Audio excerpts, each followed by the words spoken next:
The Netflix hit series Emily in Paris is back for its third season. Let's see if it's worth your time.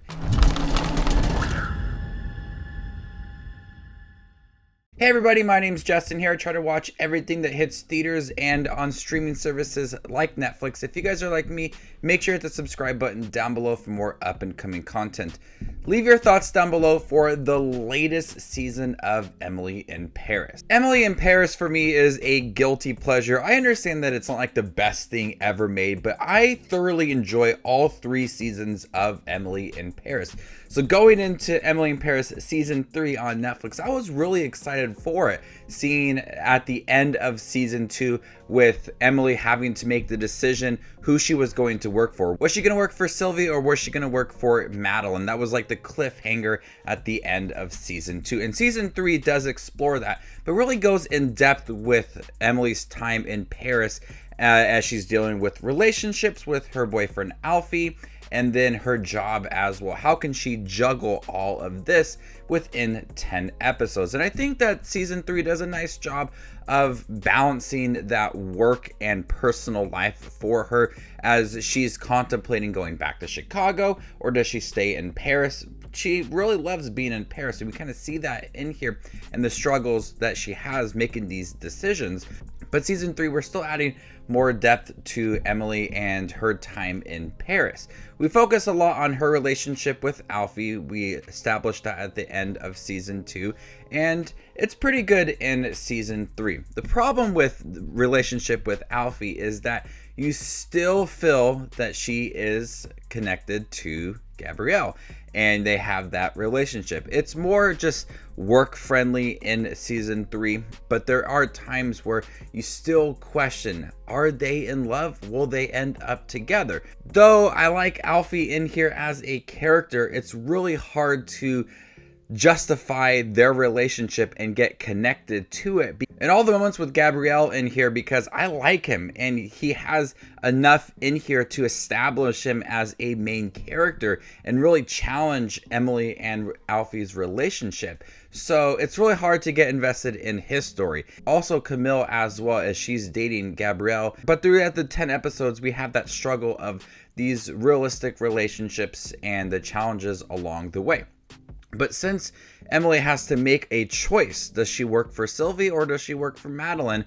We see more of a connection between Emily and Sylvie. And I understand Sylvie is a character that's harsh on her and she's not afraid to speak her mind. And at times that relationship's hot and cold, but we see these moments where they have to rely on each other. And at times they're butting heads, as we've seen in the first 2 seasons.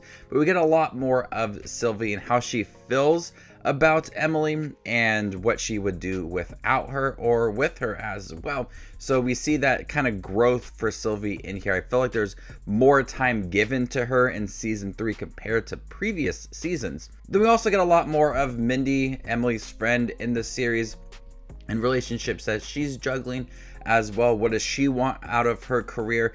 I like that this season and the previous 2 seasons as well give enough development for these minor characters to make them feel very important to the series.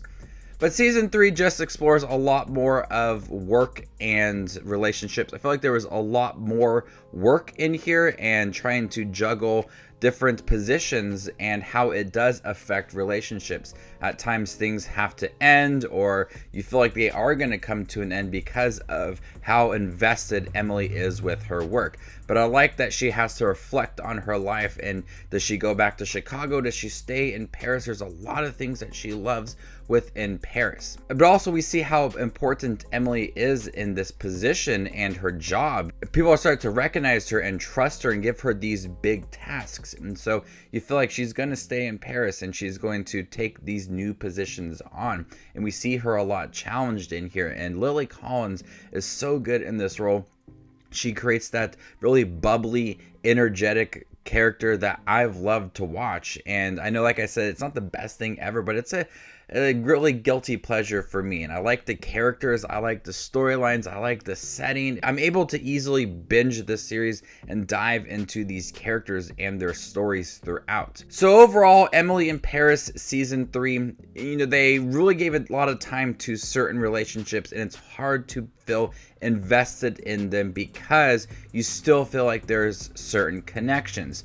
And there's a lot more of work in here and trying to balance personal life with work as well. Also, that reflection of what she wants out of life. Does she stay in Paris or does she go back to Chicago? It's filled with funny moments. There's jokes that do work, jokes that feel really unnecessary, or they just do not work. But overall, this is a really lighthearted, fun series that I honestly could just watch all day. I watched all 10 episodes in one day. It's that easy. It's an easy series to get through and get invested in these characters.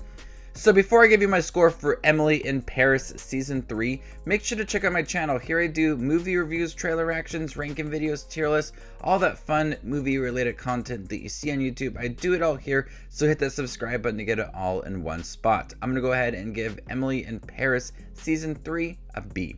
Thank you guys for checking my review for Emily in Paris season 3. Have you guys seen it by chance? What do you think about it? Let me know in the comment section down below, and stay tuned for more up and coming content like this. My name is Just Watches Movies, and you guys stay classy, YouTube.